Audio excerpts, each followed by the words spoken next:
ನಮಸ್ಕಾರ ವೀಕ್ಷಕರೇ. ಛತ್ರಪತಿ ಶಿವಾಜಿಯನ್ನ ಪ್ರೀತಿಸುತ್ತಿದ್ದಳ ಔರಂಗಜೇಬನ ಪುತ್ರಿ. ಇತಿಹಾಸಕಾರರು ಈ ಹಲವು ಪುಸ್ತಕಗಳಲ್ಲಿ ಏನೆಲ್ಲ ಹೇಳಿದ್ದಾರೆ? ಆಗ್ರಾದಿಂದ ಶಿವಾಜಿ ಪರಾರಿಯಾಗಲು ಜೈಬುನ್ನಿಸಾಳ ಕೈವಾಡವಿತ್ತೆ. ಇಂತಹ ಅನೇಕ ಪ್ರಮುಖ ವಿಷಯಗಳನ್ನು ಈ ವಿಡಿಯೋದಲ್ಲಿ ಚರ್ಚೆ ಮಾಡ್ತಾ ಬರೋಣ. ಚಾವಾ ಸಿನಿಮಾ ಬಂದ ಮೇಲೆ ಮರಾಠ ಹಾಗೂ ಮೊಘಲರ ನಡುವಿನ ಹಲವು ಸಂಘರ್ಷಗಳು ಈಗ ಬೆಳಕಿಗೆ ಬರುತ್ತಿವೆ. ಎಂದೂ ತಿಳಿಯದ ಹಾಗೂ ಇತಿಹಾಸದಲ್ಲಿ ಹುದುಗಿ ಹೋಗಿರುವ ವಿಷಯಗಳ ಬಗ್ಗೆ ಚರ್ಚೆಗಳು ಪರವಿರೋಧಗಳು ನಡೆಯುತ್ತಿವೆ. ಚಾವಾದಲ್ಲಿ ಸಿನಿಮಾ ಆರಂಭಗೊಂಡಾಗ ಛತ್ರಪತಿ ಶಿವಾಜಿ ಬಗ್ಗೆ, ಔರಂಗಜೇಬನ ಆ ಒಂದು ಸ್ವಾಗತ ಬಗ್ಗೆಯೂ ಕೂಡ ಈಗ ಸಂಶೋಧನೆಗಳು ಆರಂಭಗೊಂಡಿವೆ. ಶಿವಾಜಿ ಮೃತಪಟ್ಟ ಸುದ್ದಿ ಕೇಳಿ ಔರಂಗಜೇಬ್ ತನ್ನಲ್ಲಿ ತಾನೇ ಹೇಳಿಕೊಳ್ಳುತ್ತಾನೆ, ಶಿವನಂತಹ ವೈರಿ ನನಗೆ ಮುಂದೆ ಎಲ್ಲಿ ಸಿಗಬೇಕು? ಹೇ ಅಲ್ಲ, ಸ್ವರ್ಗದ ಬಾಗಿಲು ತೆರೆದೆಳು, ಸಿಂಹ ಬರುತ್ತಿದೆ ಎನ್ನುತ್ತಾನೆ.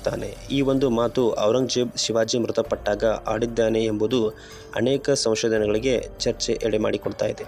ಕೇವಲ ಸಿನಿಮಾದಲ್ಲಿ ರಂಜಿತಿಗಾಗಿ ಈ ಒಂದು ಸಂಭಾಷಣೆ ಸೇರಿಸಿದ್ದರೂ ಕೂಡ ಔರಂಗಜೇಬ್ ಆ ರೀತಿ ಹೇಳಿಕೊಂಡಿರುವ ಸಾಧ್ಯತೆ ಹೆಚ್ಚಿದೆ. ಶಿವಾಜಿ ಅವನ ಸೇನೆಯನ್ನ ಆ ರೀತಿ ಕಾಡಿದ್ದ. ಈಗ ಮತ್ತೊಂದು ಇತಿಹಾಸದಲ್ಲಿ ಹರಿದು ಹೋದ ಒಂದು ವಿಷಯದ ಬಗ್ಗೆ ಚರ್ಚೆಗಳು ನಡೆದಿವೆ. ಅದು ಔರಂಗಜೇಬನ ಪುತ್ರಿ ಜೈಬುನ್ನಿಸಾಳ ಬಗ್ಗೆ.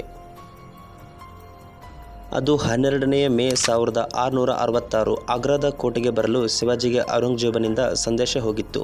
ಎರಡು ಸಿಂಹಗಳು ಮೊದಲ ಬಾರಿ ಮುಖಾಮುಖಿಯಾಗುವ ಸಂದರ್ಭವದು.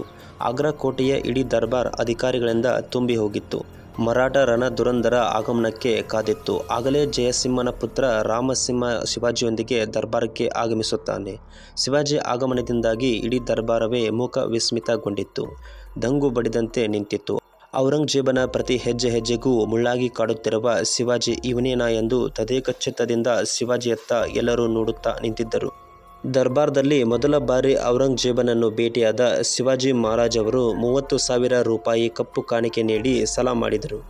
ಇದೇ ಮೊದಲ ಬಾರಿ ಶಿವಾಜಿ ಒಬ್ಬ ಅನ್ಯ ಧರ್ಮೀಯ ರಾಜನಿಗೆ ಸಲಾಂ ಮಾಡಿದ್ದು. ಈ ಉಲ್ಲೇಖವು ಬಾಬಾ ಸಾಹೇಬ್ ದೇಶಪಾಂಡೆ ಅವರು ತಮ್ಮ ಕೃತಿಯಾದ the deliverance of escape of Shivaji the great from Agra ಎಂಬ ಕೃತಿಯಲ್ಲಿ ಉಲ್ಲೇಖಿಸಲಾಗಿದೆ. ಈ ದರ್ಬಾರ್ನ ಎಲ್ಲ ವ್ಯವಹಾರಗಳನ್ನು ಪರದೆಯ ಹಿಂದೆ ಕುಳಿತು ಒಬ್ಬಳು ನೋಡುತ್ತಿದ್ದಳು. ಅವಳೇ ಔರಂಗಜೇಬನ ಪುತ್ರಿ ಜೈಬುನ್ನಿಸಾ. ಶಿವಾಜಿ ಬರುತ್ತಿದ್ದಾನೆ ಎಂಬ ಸುದ್ದಿ ಜೈಬುನ್ನಿಸಾಳಿಗೆ ಮೊದಲೇ ತಲುಪಿತ್ತು. ಅವಳು ಶಿವಾಜಿಯ ವೀರಾವೇಶದ ಹೋರಾಟ ಹಾಗೂ ಕೆಲವು ಸಾವಿರ ಸೈನಿಕರನ್ನಿಟ್ಟುಕೊಂಡು ಲಕ್ಷಾಂತರ ಸೇನಾಪಡೆಗಳನ್ನು ಹೊಂದಿದ್ದ ಔರಂಗಜೇಬನ ಸೇನೆಗೆ ಹೇಗೆ ಚಳ್ಳೆಹಣ್ಣು ತಿನ್ನಿಸುತ್ತಿದ್ದ ಎಂಬ ಬಗ್ಗೆಯೂ ಕೇಳಿಕೊಂಡಿದ್ದಳು. ಇದೇ ಕಾರಣದಿಂದಾಗಿ ಶಿವಾಜಿಯನ್ನು ನೋಡುವ ಉತ್ಸಾಹದೊಂದಿಗೆ ದರ್ಬಾರ್ಗೆ ಬಂದಿದ್ದಳು. ಪರದೆಯ ಹಿಂದೆ ಕುಳಿತು ಶಿವಾಜಿಯನ್ನು ನೋಡುತ್ತಿದ್ದಳು. ಆಗ ಶಿವಾಜಿಗೆ 39 ವರ್ಷ, ಜೈಬುನ್ನಿಸಾಳಿಗೆ 27 ವರ್ಷ. ಜೈಬುನ್ನಿಸಾ ಔರಂಗಜೇಬನ ಮಗಳಾದರೂ ಕೂಡ ಅವಳಿಗೆ ಅವರ ಚಿಕ್ಕಪ್ಪ ದಾರಾಷಿಕೋನ ಮೇಲೆ ಆಪ್ತತೆ ಹೆಚ್ಚಿತ್ತು.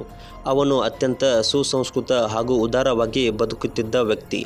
ಔರಂಗಜೇಬನಿಗೆ ಸಂಗೀತದ ಮೇಲೆ ದೊಡ್ಡ ದ್ವೇಷವಿತ್ತು. ಆದರೆ ಜೈಬುನ್ನಿಸಾಳಿಗೆ ಸಂಗೀತವೆಂದರೆ ಪ್ರಾಣ. ಇದೇ ಕಾರಣದಿಂದಾಗಿ ಅವಳು ಛದ್ಮ ಎಂಬ ಹೆಸರಿನ ಕವಿತೆಗಳನ್ನು ಬರೆಯುತ್ತಿದ್ದಳು.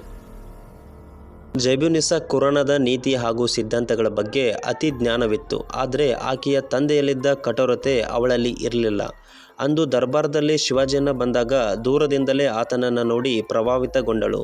ಅದು ಮಾತ್ರವಲ್ಲ, ಜೈಬುನ್ನಿಸಾ ತನ್ನ ತಂದೆ ಔರಂಗಜೇಬನ ಬಳಿ ಶಿವಾಜಿಯನ್ನು ಮತ್ತೊಮ್ಮೆ ಆಗ್ರಾಗೆ ಆಮಂತ್ರಿಸುವಂತೆ ಮನವಿ ಕೂಡ ಮಾಡಿಕೊಂಡಿದ್ದಳಂತೆ.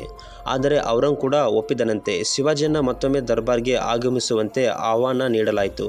ಇದನ್ನು ಖುದ್ದು ಜೈಬುನ್ನಿಸಾಳೇ ಮಾಡಿದ್ದಳು. ಈ ಬಾರಿಯೂ ದರ್ಬಾರ್ಗೆ ಬಂದ ಶಿವಾಜಿ ಔರಂಗಜೇಬನನ್ನು ಭೇಟಿ ಮಾಡಿದ. ಆದರೆ ಮೊದಲಿನ ಹಾಗೆ ಸಲಾಂ ಮಾಡಲಿಲ್ಲ. ನಾನೊಬ್ಬ ಸಾಮ್ರಾಟನ ರೂಪದಲ್ಲಿ ಹುಟ್ಟಿದ್ದೇನೆ, ನನಗೆ ಗುಲಾಮನ ರೀತಿ ವ್ಯವಹರಿಸಲು ಸಾಧ್ಯವಿಲ್ಲ ಎಂದು ಹೇಳಿದನಂತೆ. ಹೀಗೆ ಹೇಳಿ ಶಿವಾಜಿ ಸಿಂಹಾಸನದ ಮೇಲೆ ಕುಳಿತಾಗ ಔರಂಗಜೇಬ್ ಕ್ರೂರ ಆದೇಶ ನೀಡಲು ಸಿದ್ಧನಾದನು. ಆದರೆ ಶಿವಾಜಿ, ನಾನು ನನ್ನ ಘನತೆಯೊಂದಿಗೆ ಎಂದಿಗೂ ರಾಜಿಯಾಗಲಾರೆ, ಬೇಕಾದರೆ ನೀನು ನನ್ನನ್ನು ಇಲ್ಲಿಯೇ ಕೊಲ್ಲಬಹುದು ಎಂದಾಗ ಔರಂಗಜೇಬ್ ಶಿವಾಜಿಯನ್ನು ಬಂಧಿಸಲು ಆದೇಶ ನೀಡಿದ. ಆದರೆ ಶಿವಾಜಿ ಕೆಲವು ದಿನಗಳಲ್ಲಿ ಔರಂಗಜೇಬನಿಗೆ ಹಾಗೂ ಅವನ ಸೇನೆಗೆ ಚಳ್ಳೆಹಣ್ಣು ತಿನ್ನಿಸಿ ಪರಾರಿಯಾದ.